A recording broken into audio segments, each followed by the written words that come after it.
Dear colleagues and friends, 2020 is and was meant to be a special year for gender equality and gender justice.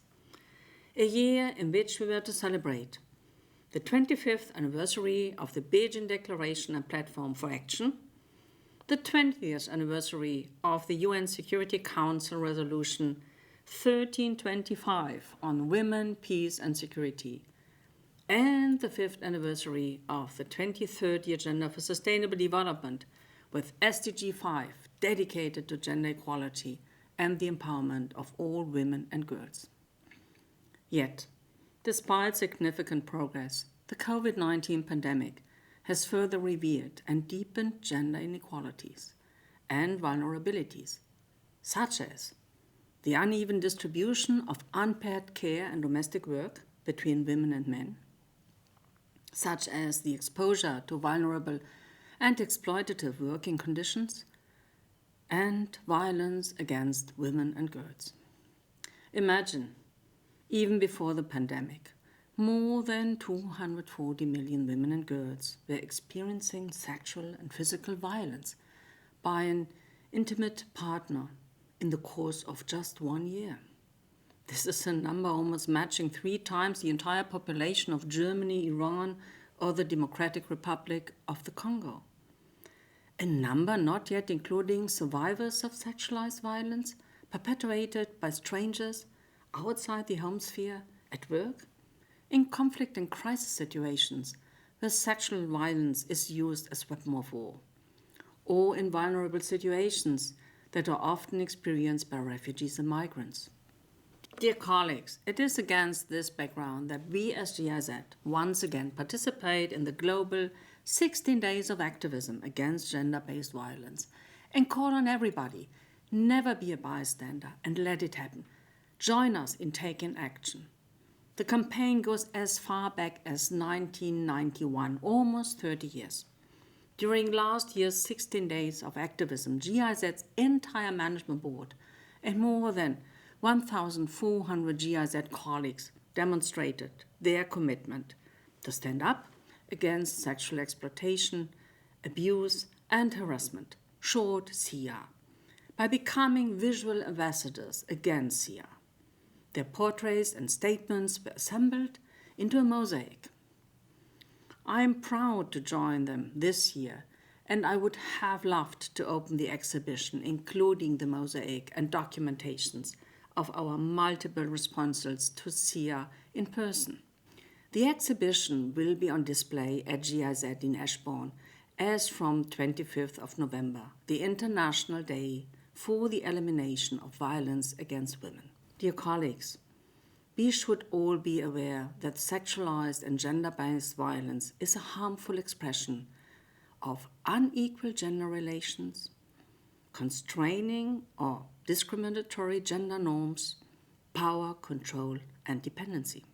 Thus, to fight sexualized and gender-based violence, we need to do more than addressing the symptoms and trying to assist survivors when, where, and as good as we can.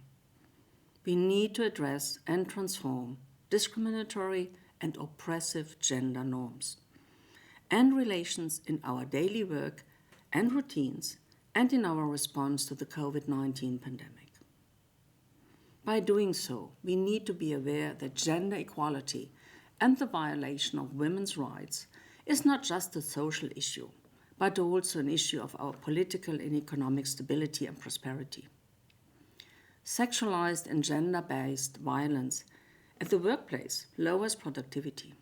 According to UN Women, the cost of violence against women and girls is estimated at approximately 2% of our global gross domestic product, or $1.5 trillion of US dollars. Physical and online abuse and harassment cause women and girls to withdraw from work, public and digital spaces. The impact is huge and with long-lasting negative effects on our economic potential and social cohesion. The latest study and publication of Plan International, entitled Free to be Online, reveals that girls who use social media in high and low-income countries alike are routinely subjected to explicit messages, pornographic photos, cyber stalking, and other distressing forms of abuse. Attacks like these drive women and girls out of online spaces, thus damaging their ability to be seen, heard, and participate on an equal footing in an increasingly digital world. Dear colleagues, again and again, world leaders gather and underline the importance of gender equality and women's empowerment for a just, inclusive, and sustainable development. Quite recently, on the 29th October of this year, members of the OECD Ministerial Council, including Germany, committed to empower women as key drivers of our economic recovery from the COVID-19 pandemic by striving to remove the legal, regulatory, and cultural barriers to their full participation. However, history has proven putting gender on the agenda is not enough. It has to be core and center in all our doing and implementation efforts. Thus, I call you to adhere to our joint principles and values, to implement forcefully the GIZ gender strategy, and actively promote gender equality, and as such, equal rights and opportunities for all, regardless of one's gender, sexual orientation, and gender identity. Political will and dedicated management decisions have led to near gender parity amongst GIZ's leading professionals.